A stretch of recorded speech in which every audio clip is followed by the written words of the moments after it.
So yeah, this is our next topic, that is design of band limited signals for zero ISI. So zero ISI is nothing but we need to remove this part of the equation as zero because this is the interference part. So this part has to become zero.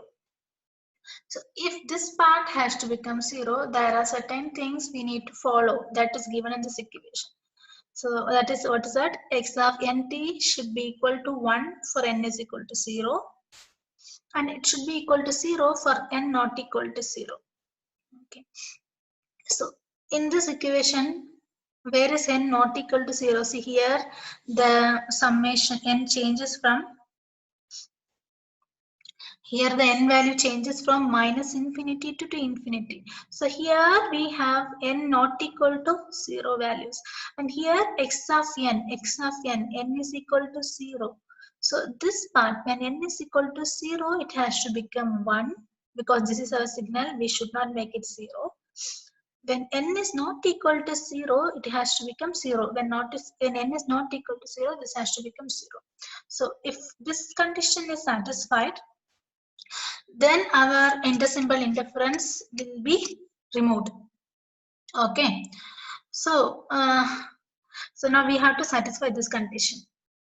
But what they are saying is, if we need to satisfy this condition, we need to satisfy this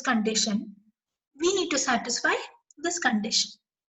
So to satisfy this condition, we have to satisfy this condition. That is called Nyquist criterion. So what is Nyquist criterion? A necessary and sufficient condition for x of t to satisfy. If x of t has to satisfy this equation, then its Fourier transform x of f should satisfy this equation. If we want to satisfy this equation, then its Fourier transform should satisfy this equation. So this is called Nyquist criterion. So we are going to prove this criterion, we are going to prove this property and make this part as 0 so that this intersymbol interference is made 0. So how to prove this property? So the proof of this property is, in general, so this is general, we are not taking it from anywhere. In general, we are just writing the Fourier transform. In general, x of t, how to write a time signal in terms of frequency signal in Fourier transform. This is general Fourier transform equation.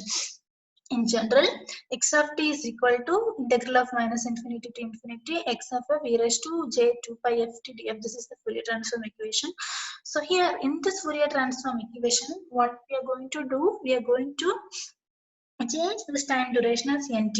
Why? Because in the block diagram itself, we know that we need to sample the output for the time duration nt. So here in the place of t, we are going to substitute nt. So this equation becomes x of nt is equal to minus infinity to infinity x of f e raised to j 2 pi f. So in the place of t, again we are substituting nt. Got it? So now this is taken as equation 11. So what we are going to do is, to prove this property, we are going to split this interval now. So let's break this integral, this equation, into integrals converging the finite range. We are going to change this into some finite range of interval, converging the finite range. This finite range is going to be 1 by t, and covering the finite range of 1 by t. So that equation we are going to make it cover the finite range of 1 by t. So how to make it? This integral part, here we have integral. This integral part we are changing as summation and integral. Summation of integral. The integral part is changed as summation of integral. We are taking the summation part. Summation of m is equal to minus infinity to infinity. Here we are taking a new integral part. This is nothing, because we have to change it with respect to 1 by t. So we are taking this part. So this part is nothing but, see, 2m plus 1 divided by 2t is nothing 2m divided by 2t plus 1 by 2t. 2m divided by 2t minus 1 by 2t. So you'll be having two parts, 2m by 2t, 1 by 2t, 2m by 2t minus 1 by 2t. So this 2m by 2t is nothing but 2 and 2 you cancel, you'll be getting m by t, m by t. Listen to it carefully. So this we are simplifying, you will be getting m by t. That m by t we are putting it inside, we are not going, because we have the lower integral also m by t, upper integral also m by t, so we are taking it inside. And other part is what, minus 1 by t to minus 1 by 2t to plus 1 by 2t, that we are putting it here. So inside this f value changes, f plus m by t. M by t is nothing but here from the integral we are taking into e raised to this part is as it is. So now the summation part we are taking inside. This is just for simplification. For simplification purpose we are changing it. Okay. So summation part is taken inside, integral part is taken inside. We can take it like this. So mathematically summation of integral is equal to integral of summation. So here this full part is substituted as z of f. See what is the difference between this equation and this equation? We have this integral part as it is. We have this part as it is. Only this part is changed as z of f. So what is z of f? Z of f is nothing but whatever we have inside the bracket, correct? Summation of m is equal to minus infinity x of f plus mt. Okay, only this part is taken as z of f. So now what we are considering, we are going to consider this z of f as a periodic function which is going to change with respect to time 1 by t. Periodic function, a function which is going to change with respect to time is called periodic function. So if we are taking z of s as a periodic function, then we can write it in terms of Fourier series coefficient z of n as like this. If we are considering this equation as a periodic function, then we can change this equation like this. In terms of z of n, it is going to change with respect to time. This whole equation is going to change with respect to time. So in terms of z of n, we are changing this equation as z of n into e raised to j 2 pi n of t. It is going to change with respect to time. When n is equal to 0, it is going to change. When n is equal to 1, it is going to change. Okay. So now, what is this z of n? Where z of n is nothing but a periodic function. Periodic function is nothing but it has to change with respect to time.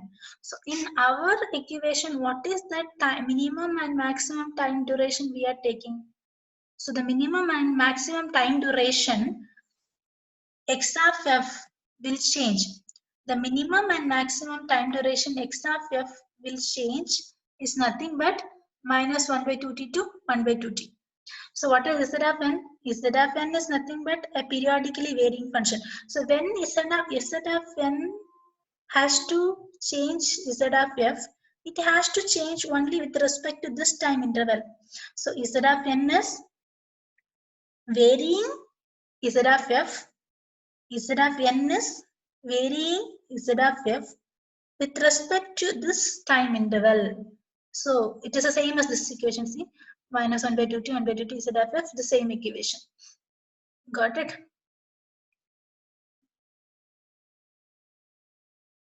Minus 1 by 2t raised to minus j2 by t. Minus. Okay, so it's nothing but, see, this z of n, when you are going to find this z of n is equal to, so right hand side, z of n is in the right hand side. When you are finding this z of n, it's all other part goes to the left hand side. So summation goes to the left hand side, it becomes integral. E raised to j 2 pi n of t goes to the left hand side, it becomes e raised to minus j 2 pi n of t. So that is the reason. See, here you have this equation. So when we are changing this from right hand side to left hand side, you will get the same thing, but you have one difference, that is you will be getting here minus part, here it will be plus part. Okay, now comparing this 15th equation With 12th equation, we are comparing this and this. What is the difference? Zn is equal to t. You have t here, you don't have t. So Zn is equal to t into this part is same as this part, right? So this part is equal to x of nt. Understood? So Z of n is equal to t into this full part is substituted as x of nt. So here x of nt is nothing but this part, right? So in the place of this part, we are substituting x of nt. In the place of this part, we are substituting x of nt. But why it is minus? Because here we have minus. Here it is plus. So we have substituted, so it becomes like this. So now, this equation, if it satisfies this condition is what? Nt is equal to 1, n is equal to 0, 0, n not equal to 0. Yes, so if this satisfies that, so there n is equal to 0, it is 1, right? So here it is equal to n is equal to 0, it is 1. So this place you will be getting 1. So Z of n is equal to t into 1, you get t. When n is not equal to 0, this full part is 0. 0 into t, it is 0. Got it? So now this condition, if you substitute in 14, what you'll get? When n is equal to 0, it is Z of n is equal to t, correct? So when n is equal to 0, n is equal to 0, so e power 0 is equal to 1.